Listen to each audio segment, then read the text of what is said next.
Now, if I walked into this class and Dr. Urbana hadn't told you my name or where I was from, would you have been able to place my ethnic identity or my culture?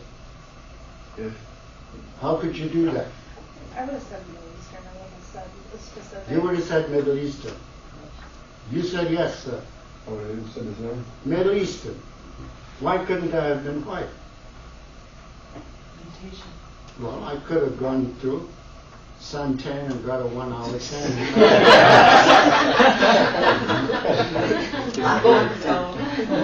I use that because, okay, I read an article in the national news on Sunday night which upset me immensely.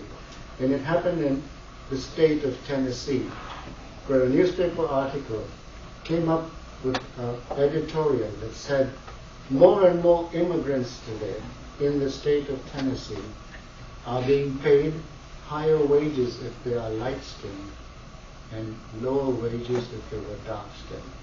And I thought to myself, I thought we had forgotten about the coloration of skin when it came to Americans.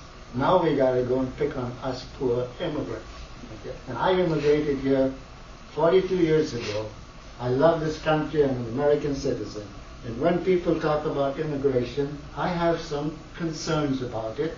But definitely I would ask you, if you have concerns, ask people. You don't know. I ask students. I walked up to a young lady and she's in my class right now. And I knew she was from India. And I said, are you from India? And she said, no.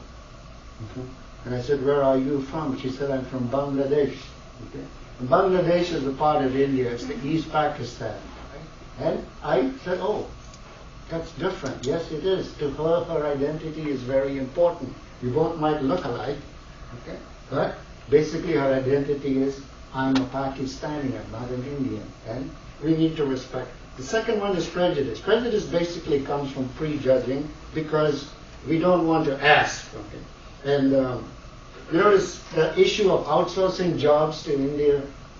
Frequently people come up to me and wag their fingers in my face. Okay? You Indians are taking our jobs. And my reply is, I didn't do it. Okay? Right. We're not taking the jobs. So the prejudice comes that because those jobs are going to India, therefore we should be prejudiced against Indians, Mexicans, Chinese people. It's a question of economics and it's a question of people being able to produce what we have that we cannot do here at the cost that it can be done there. Okay? And the moment we realize that as Americans, we will become a prosperous economy. Okay? And all we have to do is look at the Christmas gift you got. If you bought a plasma TV to watch the Super Bowl on Sunday, and you took it home and you know you couldn't fix it because there's a special way to set it up. And think a minute that that plasma TV has 3 components to it. One part is made in China. Another part is made in India. And a third part is made in America. You have to put all 3 together to work. It doesn't work. Because it's coming from 3 different continents. Therefore, they give you a booklet that says, easy to assemble. Basically, folks, all right, that is what prejudice is. And I'm not saying because I have on a suit that's made in India and it's made very cheaply, possibly for about $40, right, that we have to say that all Indian labor is cheap. No, prejudice is ask people, why are you doing this? And finally, the stereotyping is putting people into compartments.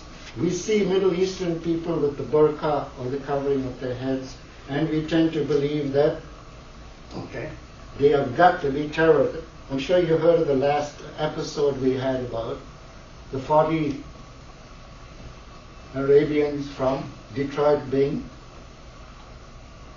prohibited from getting on the flight from Frankfurt to Detroit because they were coming back from a pilgrimage to Mecca. And just because there were 40 people on the flight, and they were all Arabs, okay, the airline supposedly did not let them board the flight. And most people said, oh, that is called racial profiling. We talked about it this time. And that wasn't racial profiling at all. Okay?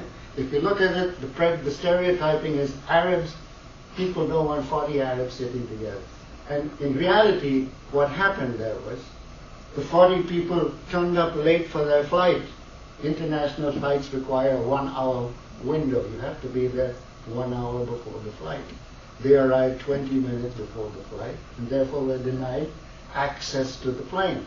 And right away,